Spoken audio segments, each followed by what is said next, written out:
Perfect. Hi, everyone. Good morning. My name is Abigail Littleton, and I am the Assistant Director at the Leadership Institute at Columbus State University.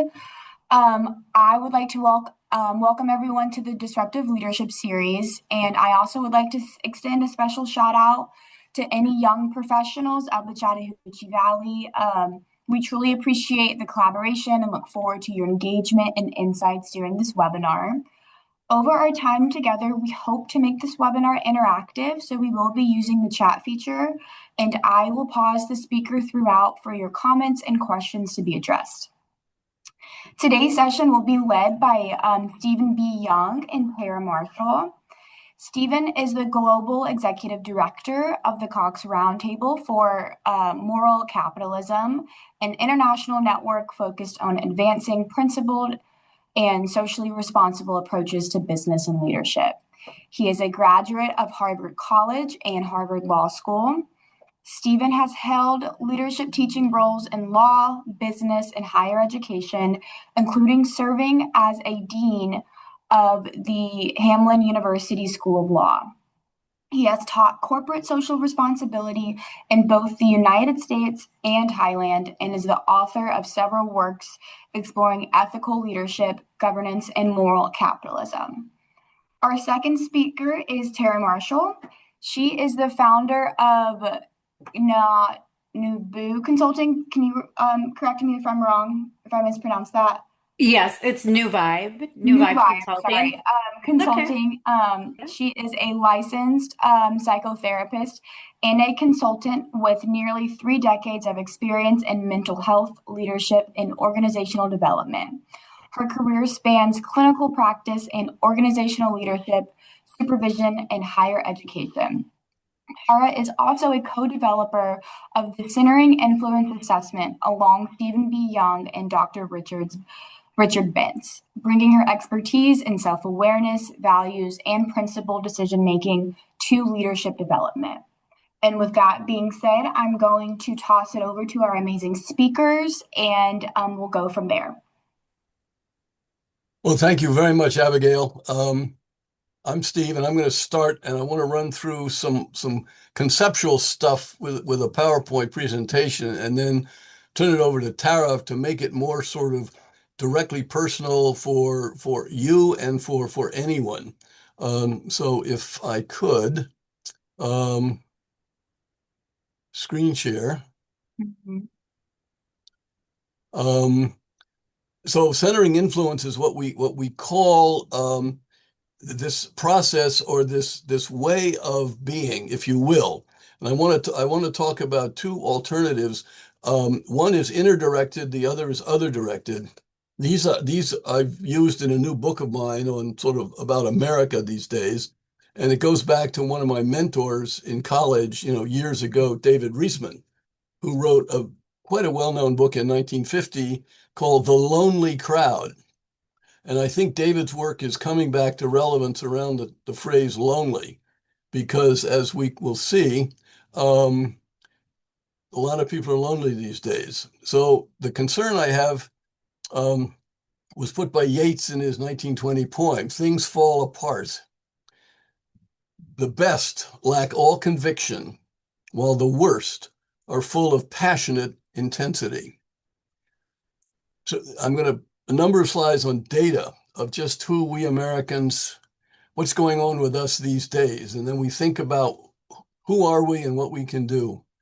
54% of Americans think the biggest danger comes from domestic enemies.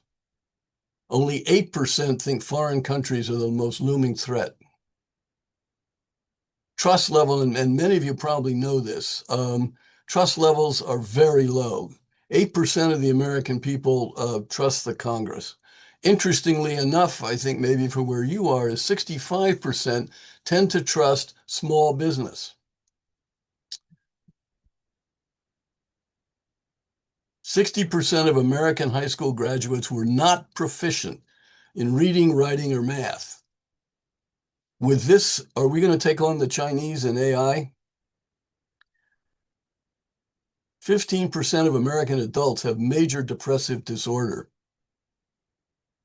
More than 6 in 10 US adults report feeling lonely. Half or more say they feel isolated, left out, or lacking companionship. 69% said they needed more emotional support in the past year than they received.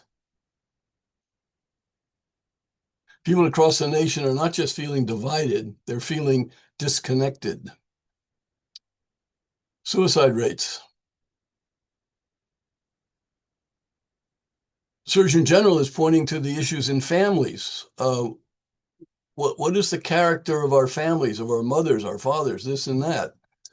In addition to traditional challenges, and I don't think this is new to any of us, there are new stressors.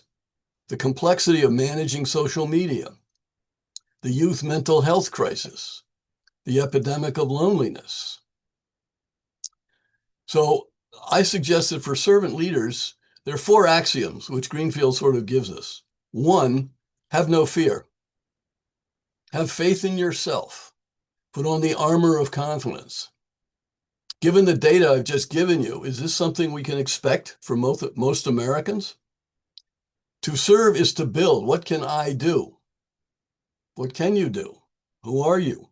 Are you going to take risks? Are you going to get things done? Do you have the skills? And then foresight. Foresight takes something, I would call it the transcendent. What's purpose? What's meaning? What's going to happen? What do people want? Where are they in life? And then his sort of 4th axiom is fuzzy thinking. We don't think so much for ourselves, right? We turn to experts. We take comfort in being a critic. You're wrong, not me. So a centered person, what Tara and I are talking about, helps you answer these questions, given the 4 axioms. Where can you buy faith and self-confidence? Can you buy it? What are your gifts and your graces? And who has the capacity to look over the horizon? And do you trust yourself to think it through with sound judgment and good reasoning, paying close attention to the facts? So the old line from the Greeks, the Temple of Apollo, is know thyself. Do we know ourselves, and are we confident in ourselves?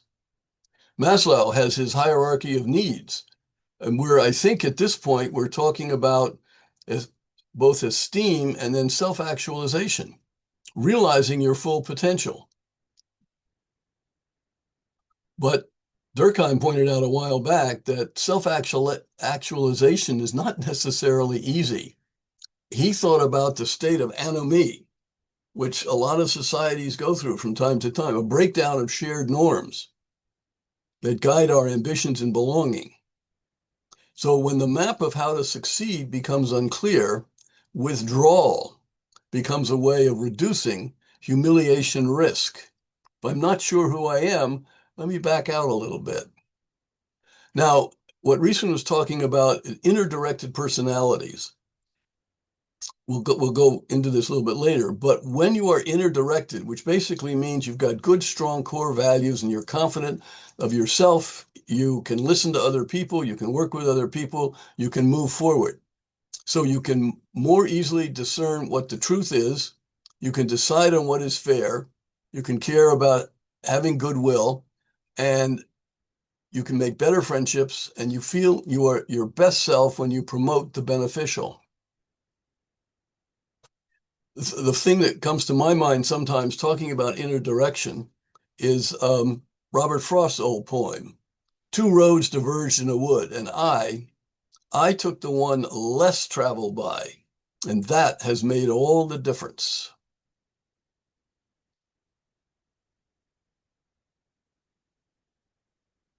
This is a comment from George Will, who's a fairly well-known commentator.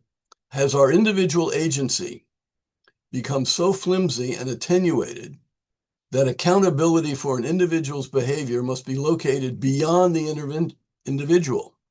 This infantilizing premise leads to paternalism and then to domestic authoritarianism. We like to think that if you're inner directed, this doesn't happen to you. You have agency. But then the question of inner direction gets back to very deep stuff about ourselves. And I've always sort of liked the line from Macbeth challenging us when Macbeth is told that his wife has died. Tomorrow and tomorrow and tomorrow creeps in this petty pace from day to day. And all our yesterdays have lighted fools the way to dusty death. Life's but a walking shadow, a poor player that struts and frets his hour upon the stage and then is heard no more. It is a tale told by an idiot, full of sound and fury, but signifying nothing. So the non-inner-directed people are what David called other-directed. They're looking to other people outside themselves for direction. So they tend to ask these questions regularly. Who is my influencer today? Who should I be today? Not, who am I trying to please? How can I self-actualize if I don't know who I am? Who will reward me for being what they want me to be? Who will punish me for not being what they want me to be? Where can I be safe? I am ready-made for a world run by social media. And then say, that's it, you're dead to me. I'm moving on to somebody else for guidance and influence in my life. Other directed people are not centered. Where can they find focus and commitment? Are they reliable? A lot of other directed people, in my experience, are very charming, but do they have determination and constancy? Can you rely on them? To me, they represent the perfect postmodern personality, where there is no truth. Anything can be true. My truth, your truth. But wait a moment, between my truth and your truth, where do I go? Do I stand up for my own truth? Should I take your truth? Or should I just sort of stand inert? And then we have this problem of which Nietzsche pointed out a long time ago in his Zarathustra. My truth is whatever my will chooses to believe. It's a willfulness. It's a will to power. And his will to power leadership. Other directed people, to me, remind me of the teachings of the Dalai Lama about what he calls afflicting emotions. These are emotions which can come inside us and they can drive us. Greed, hatred, delusion, conceit, wrong views, doubt, uncertainty, restlessness, shamelessness, and recklessness. To me, a little bit, the Dalai Lama in the tradition of the Buddha, and I've had some time in Southeast Asia and Theravada Buddhism, is the Buddhist focus is on our becoming inner directed and open-minded through a strong sense of self guided by meditation and the middle way. The predicate for trust and contributing to social capital, servant leadership, is a steady mind and heart. But for other people, it tends to be social well-being. If yourself has little or no worth, you need to find a very safe space to maintain your psychosocial equilibrium, staying out of the way as the devil takes the hindmost. And other directed people easily succumb to imposter syndrome. You have a leadership title, but are you really a leader or is it performance? Other direction, basically hard to lead. Events force your hand and you follow. You don't really acquire foresight. It's hard to go beyond convention and the status quo. And there's a preference for risk aversion, safe spaces, on the theory that the nail that sticks out gets pounded flat. So Yale University just had a report on social media. These challenges are compounded by the technologies that now pervade campus life. In our conversations with faculty and students, few concerns came up more consistently than the problem of sustained attention. How can you be inner-directed if you can't sustain your attention? Faculty describe classrooms in which students are physically present, but mentally elsewhere, scrolling, messaging, emailing. Students themselves largely acknowledge the problem. The University of Michigan, I think just last week, is now no longer giving out grades. They're not going to grade first semester freshmen. It's going to be a pass-fail thing and this is done to, quote, curbed a mental health crisis unfolding among college-age individuals. Now, where are we if our college-age individuals have a mental health crisis? They're our future leaders. And the other concept which Tara and I worry about in this context of other direction is that it generates learned helplessness.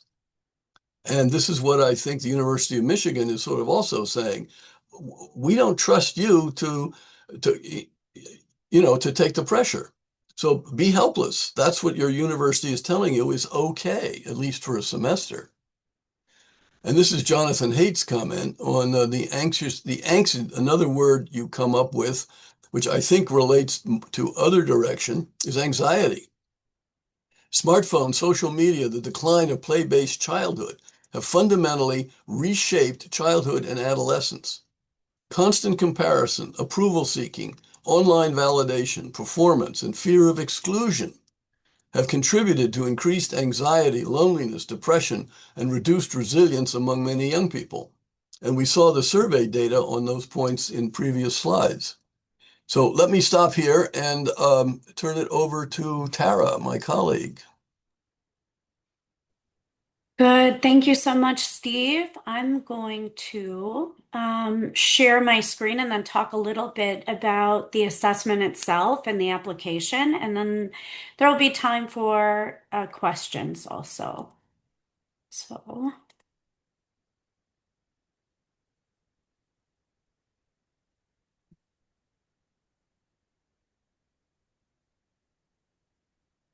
okay.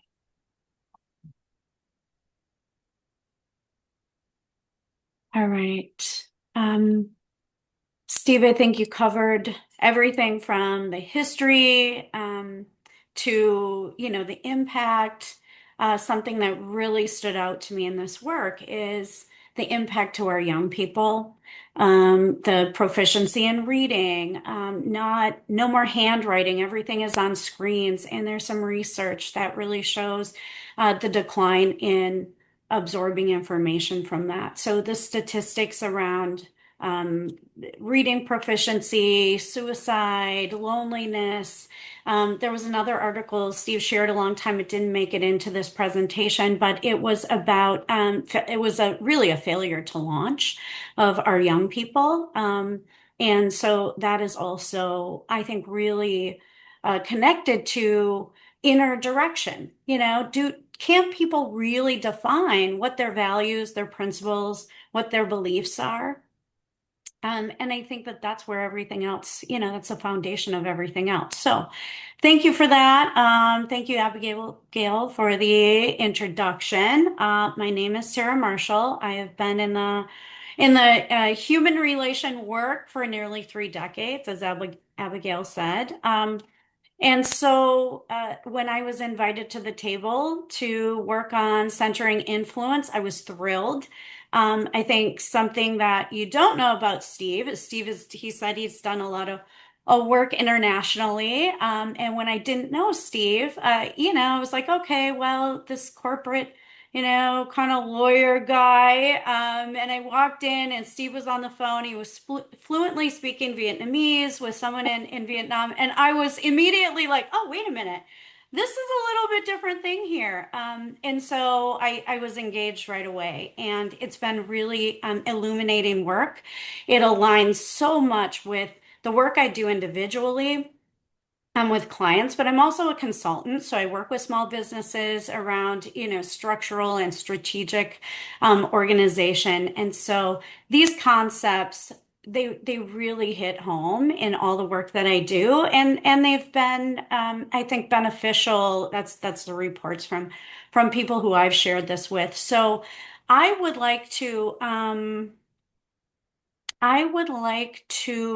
show you the assessment and talk a little bit about that. I think we can all probably agree that, I'm sorry, I lost my place. I think we can all agree that we have been pulled by external influences.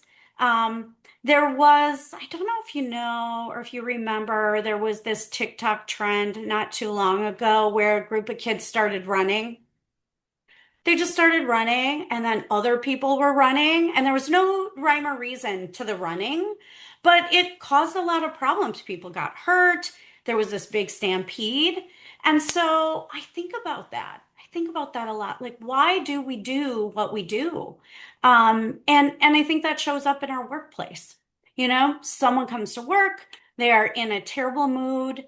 That kind of resonates out until they're to their colleagues, to the person next to them. And pretty soon you have a group of folks who are negative about the organization. And it is really hard if we don't have some gate around that, some parameters, it's really hard to pull people back and get them back on track. And so I think if we can start from a place of modeling this idea of being centered, grounded, authentic, we have a better chance creating teams who can collaborate. So I want to show you this. I want to go over the assessment. It's called the Centering Influence Self-Assessment. It's a proprietary assessment developed by the Honorable Steve Young, based on his book, America versus the Overclass. He talked about a little bit. Our colleague, Dr. Richard Benson, myself, and it measures the sources of influence that shape our leadership and judgment. So there are 27 questions, completed probably in under 10 minutes. And when you do the assessment, I hope that you do that today, what will pop up is a pull effect score. So the pull effect is the degree to which we are pulled away from our inner direction, our principles, our values, our beliefs.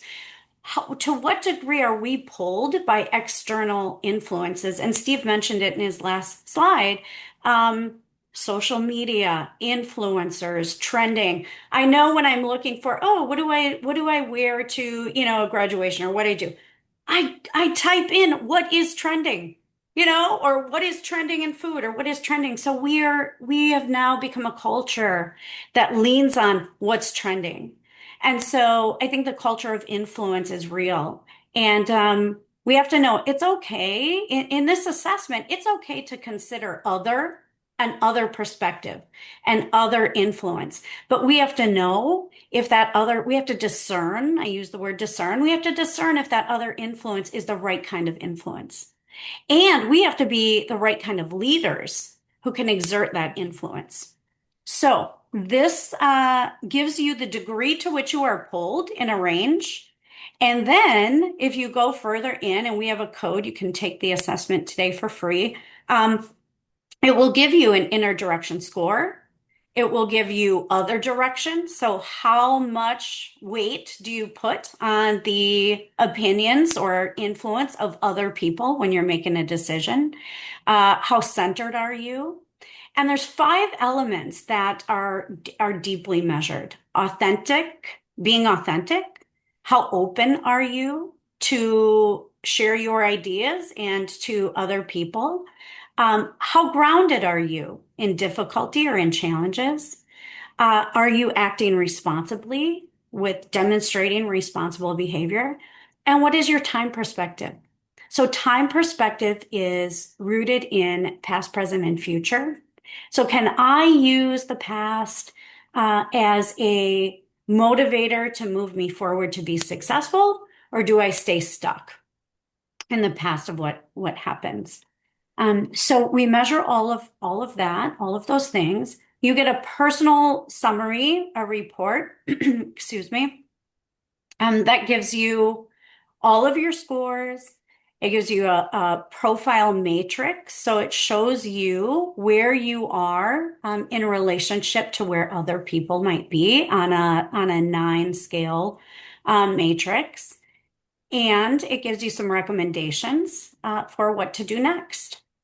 So we also have a do-it-yourself manual. We're in a do-it-yourself type of world. Everybody wants self-help. They're using ChatGPT for therapy. And I have a client who comes and says she calls her ChatGPT therapist Chad. But she still comes to see me, which I appreciate.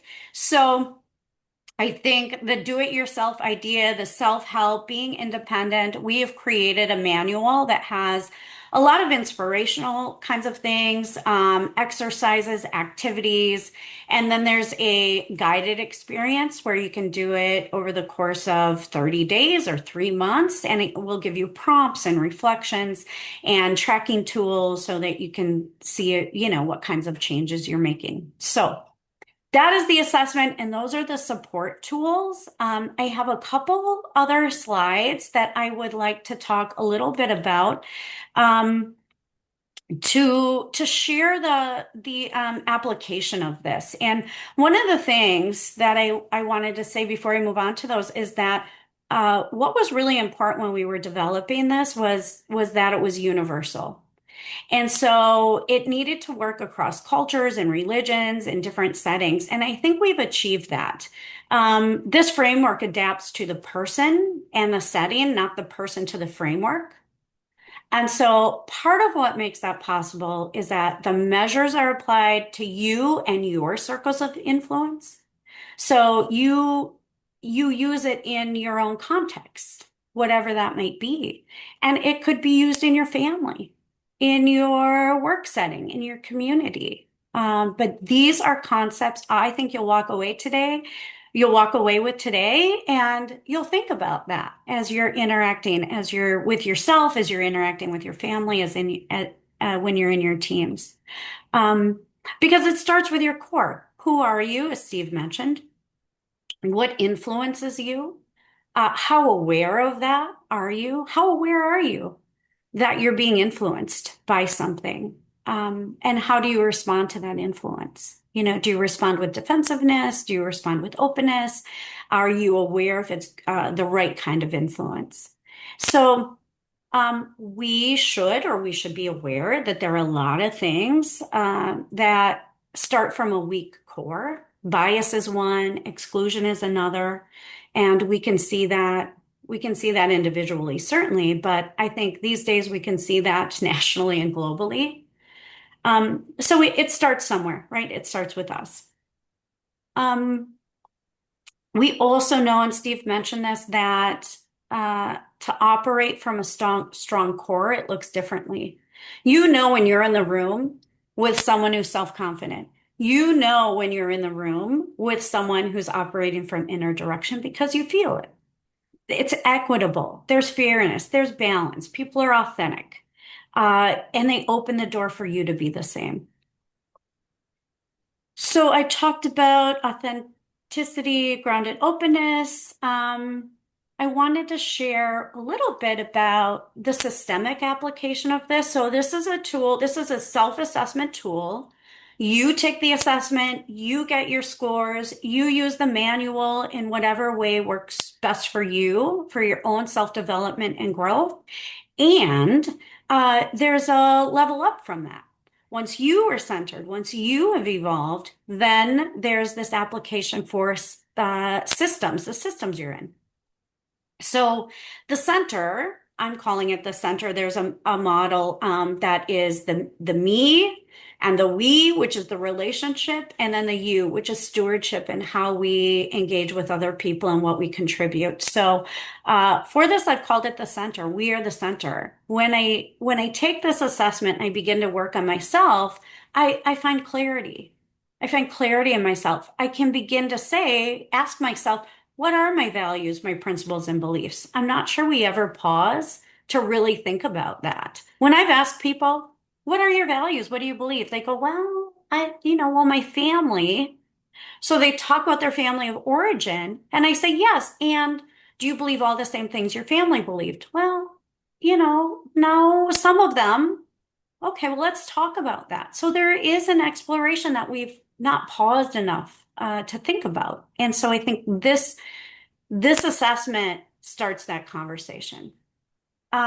Once you have clarity of self, you can be in relationship with others. You can be in a team with others, and you are able to develop better trust, influence, team alignment, productive difference. So we can have differences, and two truths can exist at the same time, is what I say. There's more than one truth. And so when you have clarity of self, you're okay to be in the room with other people who have a difference than you, and you can accept their difference as truth. And you can discern their difference if it is, if it's noise. And we're better able to discern noise and conflict. And then we can contribute better to our families, our place of employment, and our communities because we are acting responsibly. We are we have shared accountability. We have a shared vision. We can be servant leaders in our organizations and our communities, and there's a greater impact in that.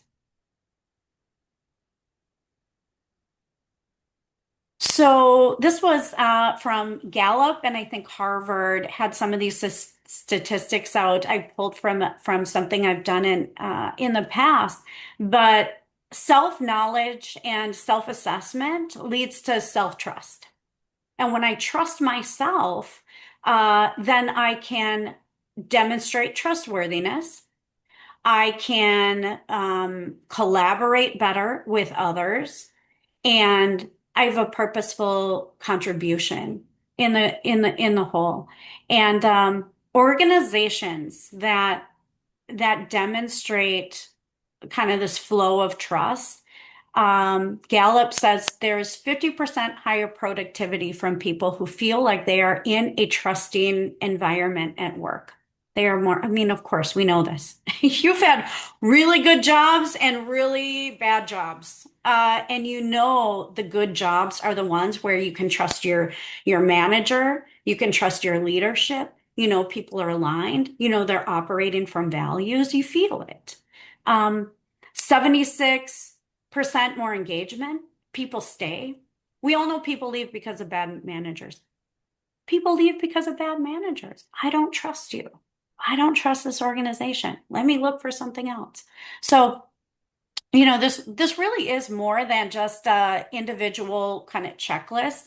This really is a whole framework for how do we create businesses and places of sustainability and productivity and health and wellness, really. Because 61% of people who feel like they're in a trusting environment, they stay.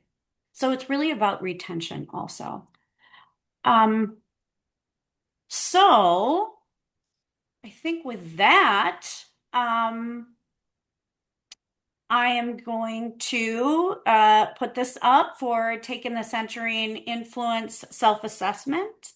I know we're a little ahead of schedule, but if you scan the QR code, you can answer the questions that will come up. I do ask you to put in the organization, if you could just put CSU, so I know where you came from or where you took this, because Steve has a QR in the book and you can just go online and take it also. But if you could put CSU, you can use the code free26 and that will, the survey is free, the questions are free. You will immediately get a pop-up that gives your poll score, but to go into the full report, you can use the code free26. And that will unlock the do-it-yourself manual. There's a PDF version, and it will also unlock the experience where you can follow that along, and it'll give you daily prompts. So you can check that out, look at that. And I think at that point, we can be open to questions.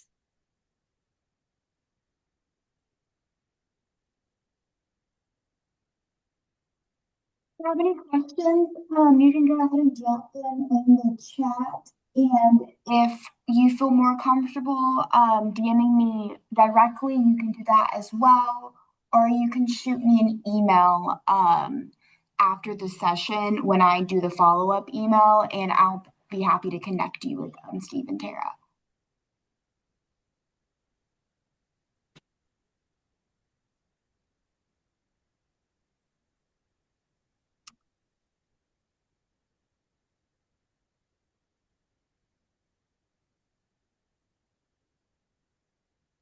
Abigail, if people wanted to also just take the Yeah. assessment and have questions, at that point, we could take a few minutes also and let them do it. It really should take, 5 minutes or so, but they can also do that after and send questions, as you said.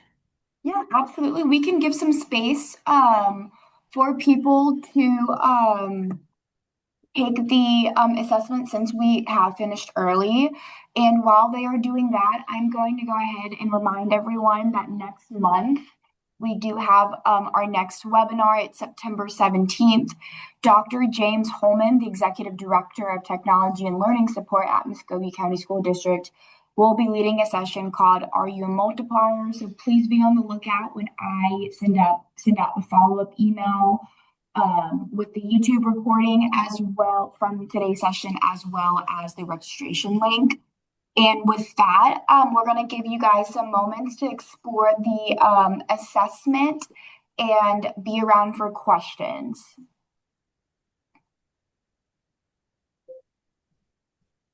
Abigail, something I Mhm. didn't mention while people are taking this, and I'll probably just add a few things that I maybe skimmed over too quickly. But one of them is if people, take this, they look at the results.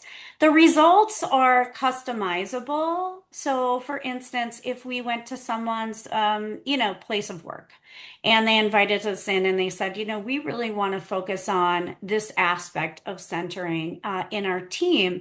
We Mhm. can customize a report to focus on that. I mean, there are limits and parameters based on the information that we collect and the questions we ask, but we certainly can we can scale down the report or we can expand it. So I wanted to include that also. Yeah, perfect.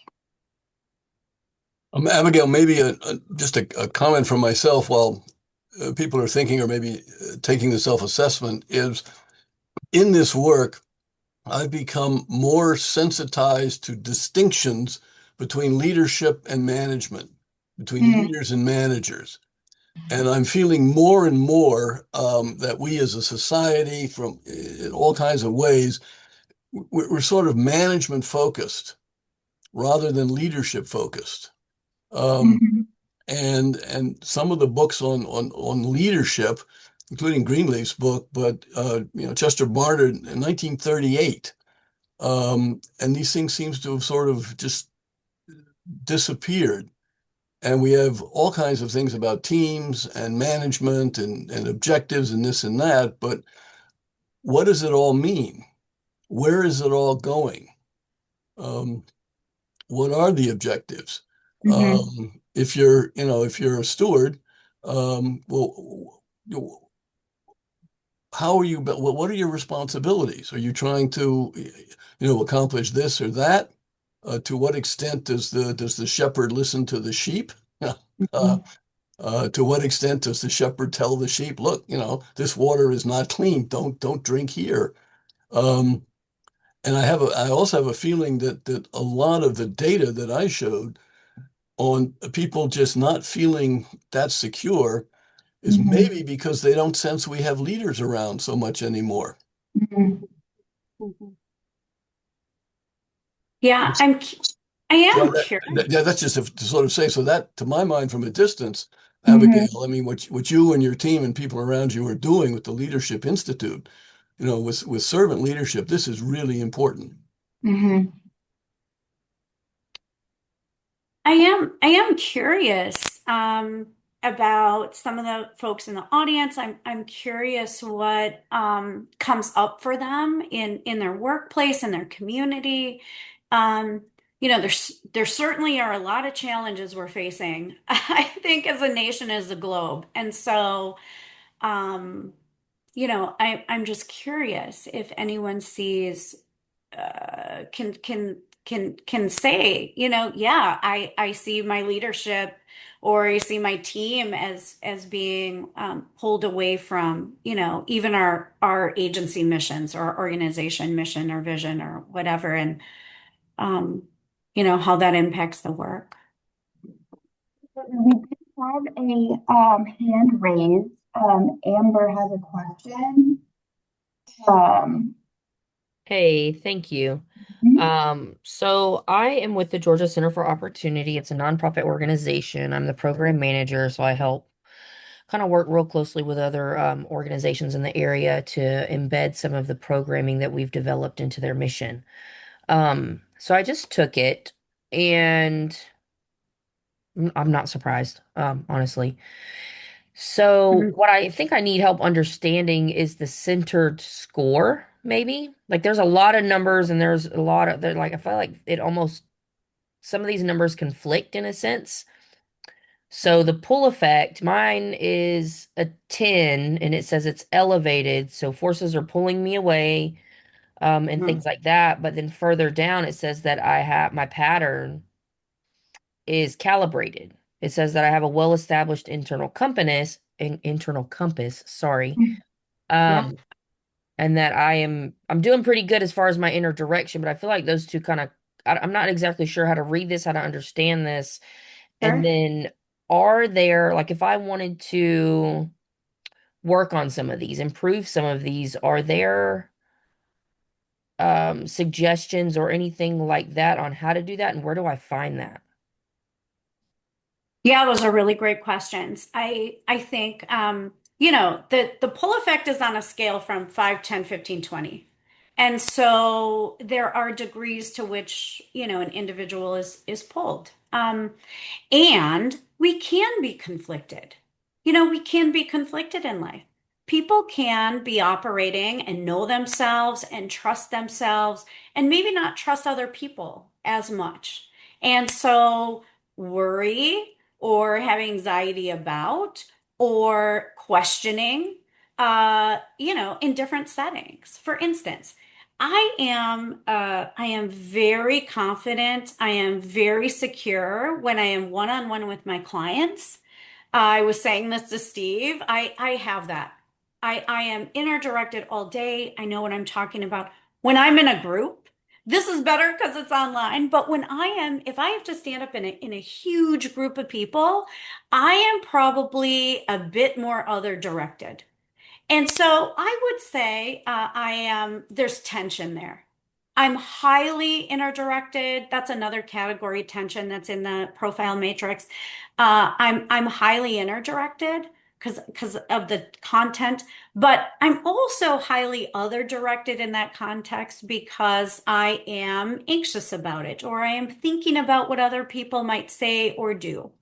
And so I think that's one example of where we can be conflicted.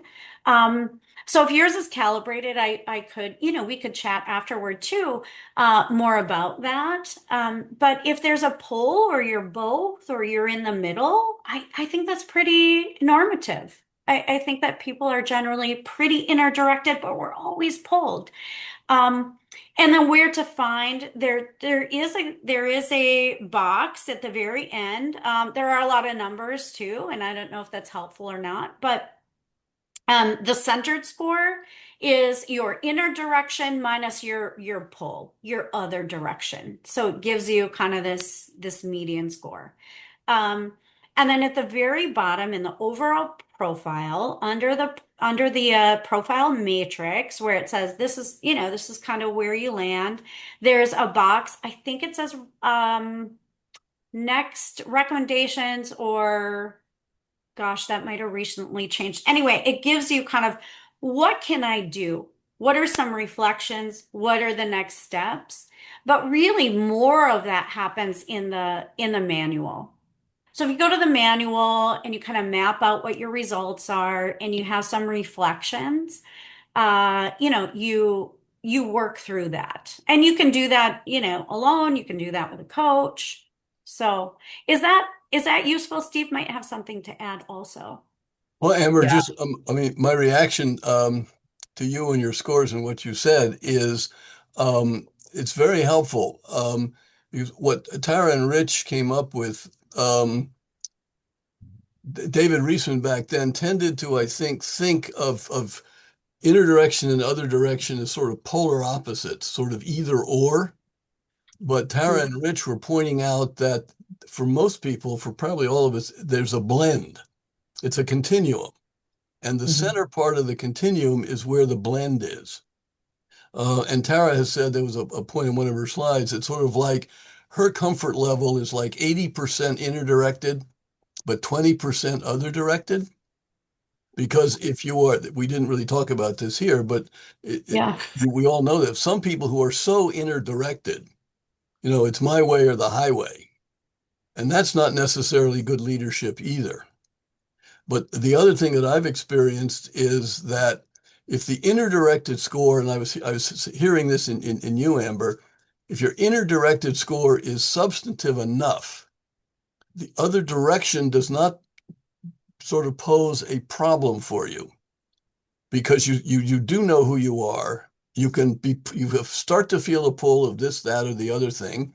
And as a reasonable person, you're aware of your surroundings. You're aware of your context. Um, but you can process it and come through, I think, in a better position to continually feel self-confident, to respond to others, then maybe you exert your own pull against them. So the end up is actually sort of teamwork or partnership. But a fact that has disturbed me recently is that in the teaching of law, we no longer talk about sort of duties and fiduciary duties in agency and partnership and in leadership and employees, where you have it's a relationship where you have obligations and duties to others. It's just you can be interdirected, but it's not all about you. Hmm. Oh, Yeah, the I other did. thing, Tara, maybe Amber was asking, the DIY manual that you can get was designed to try to help you, Amber, on that last question you had. Okay, so now I've got these numbers. I've looked at this. What am I going to do with this? So hopefully the DIY manual, as you go through it, will give you more insights and tips and things like that. We do have a Mhm. comment in the chat. Someone said it would be really helpful to see screenshots of what Tara is talking about as to where the results are located. Oh, did people take the assessment? And so if you take the assessment, yes. Mhm. Would it be helpful if I went into the assessment? It's on the website, isn't it, Tara? I mean, Yeah, it's on the website. If you are on the screen where it says this is your pull effect, and then it says go to your full results. If you put in under enter the code, use the code free 26 and you put that in, you put in free 26 Mhm. because it's a pay code, it will open up the whole profile. I think Amber did that, so she got to the whole profile. And then if you scroll down, I mean, there's the results of the five elements, and there's a lot of numbers at the top. I think that's good feedback to know whether that's helpful or if it's confusing. So thank you for that. I mean, that can always shift and change. But if you scroll down through the assessment, all the elements will be there. It will give you definitions for centering, inner direction, other direction, the pull. It'll have the five elements. It'll give you the profile matrix and overall picture and recommendations. It is a lot of information. And so again, if you wanted to follow this, in a team and you wanted to scale it down to, one of the elements, you just want to talk about the top portion, centering, inner and other direction, or you just want to talk about pull, or you just want to talk about the five elements. That is certainly doable. And again, this was I presented this today as if this was for leaders or managers who may want to do this with their teams. Yeah, I have two things to add. So, what I can do in the follow-up email to everyone who was present today, I can link the website for more context. Great. And we do have a comment from Amber. She said that the descriptions were great. I did it on my phone, so maybe it looks different on a computer. It was a lot Okay. at first, but it's good information. So great Okay. feedback. Yep. Yeah, great oh, feedback. Abigail, I think you can feel free to remind everybody of the code, free 26, Okay. so that it would be free to them. Yeah, that unlocks, you do have to put it in all of the places, but it unlocks the manual and then it unlocks the experience. The experience is just a version of the manual, but it's more, I guess, interactive. I don't know exactly the right term, but it'll give you daily prompts Mhm. that you just use kind of one by one if you want bite-sized pieces. So, Okay. We do have a question. Someone asked, do my results go to my email? yes, they should. Okay, If they do not, will you let me know? But they should absolutely go to your email. perfect. Okay. We have a question in the chat. How would you describe a person who is higher inner directed, high other directed? I don't know if I paused correctly in that statement, but Yeah. Well, I don't know if this person took the assessment, but high inner direction, high other direction is what I was just mentioning, and I know this because I land in I land in that place, so I can answer that one specifically intention. Mhm. And so if you took that, then you should fall in the tension category. So you're high inner directed, you know who you are, you know what your values are, you know what your principles are. When you're making decisions, you consider that. We always refer to ourselves, I believe, when we make a decision, like, what do I want to do here? And so you check in with yourself about that. But there might be a context where you need to consider the other. You need to be considerate. I think people in public office, public speakers, communications folks, there is that consideration where I really need to consider other. I need to consider the broader community. I need to consider how this lands. I need to consider the message that we are trying to that we're trying to convey, or you work for someone. You work for someone and they have a message they want conveyed, and you're like, okay, here's what I believe, and here's what this person wants me to convey to the crowd. And so here's how I need to deliver that. And so I think there's tension in our jobs and our roles. And it's really about being aware of that. And Steve, you might have something. Yes, a couple of things on that, on tension. My bias is, and I'm not trained the way Tara is, but some of my experiences with really good leaders, but I have to say it's the older generation that is passed on. Um, because I sort of have the sense that because they're inner directed, they're comfortable with themselves, they're self-confident, they actually listen better. And so to the extent that they are open to others, it's not that they're directed by the others. It's almost as if they're learning from the others. And there's a distinction here somehow. And so I kind of have a sense that if you're in the tension box or some of these boxes, it is a point of tension. And how do you, but to the extent, if you wanted to work on the tension, I think if you shift more towards an inner direction, you gain the self-confidence and saying, I can listen to this person, I can work with this person, but I'm not surrendering my own core values. Um, I'm also, Tara, in this instance, thinking of a grandmother and a great grandmother or two who were way back then, who were very inner directed in that Victorian Edwardian sense, but but they would listen to a grandson.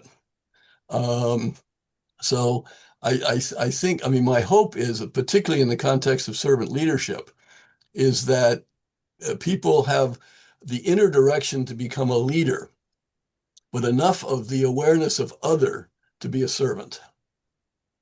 Mhm.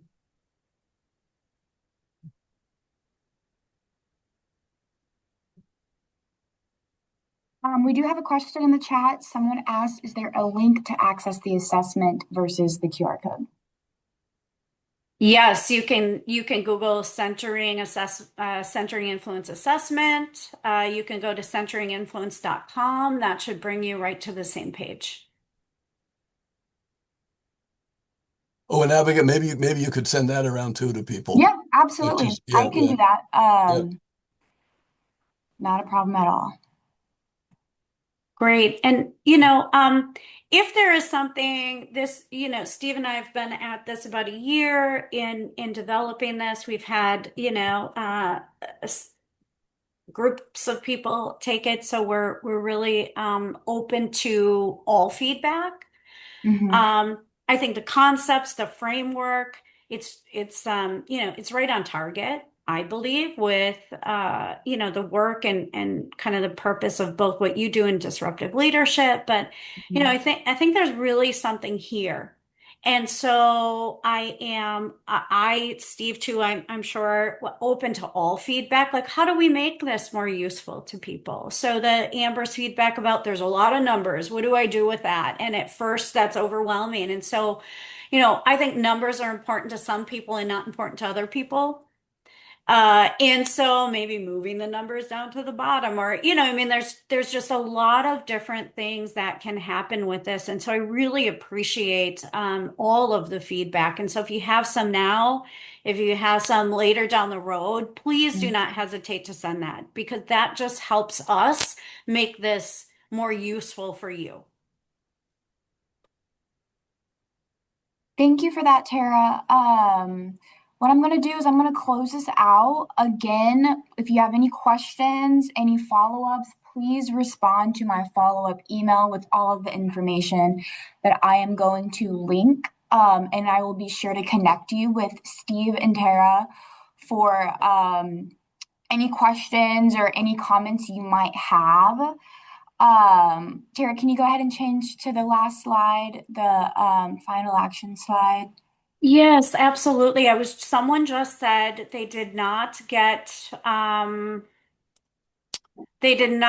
I'm sorry, they did You're not get, they did not get the in their email. And so Mhm. I will make sure that it goes to their email. If they want to send me an email, it's tmarshall@newvibeconsulting.com.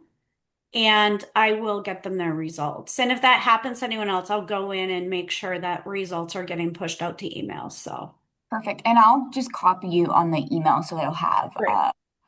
your Perfect. contact information. Yep. And just one more slide, I think, hopefully the final. Oh, I'm so sorry. It's okay. Here. Yeah.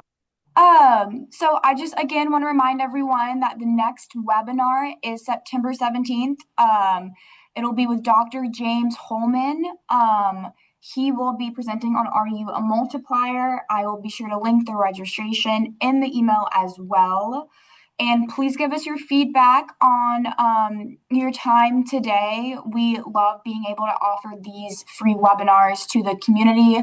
And we also would love your feedback on the direction and the topics and overall experience. So with that, I am going to close this out. Steve and Terry, do you have any last comments, anything you want to add? Are we all good? We are good. Thank you so much for Okay. having us. Of course, Appreciate it. yeah, of course. Please look out for that email. I'm going to upload this video to our YouTube. And thank you everyone for your engagement this early morning or this afternoon, early afternoon. But yeah, thank you everyone. Have a great one.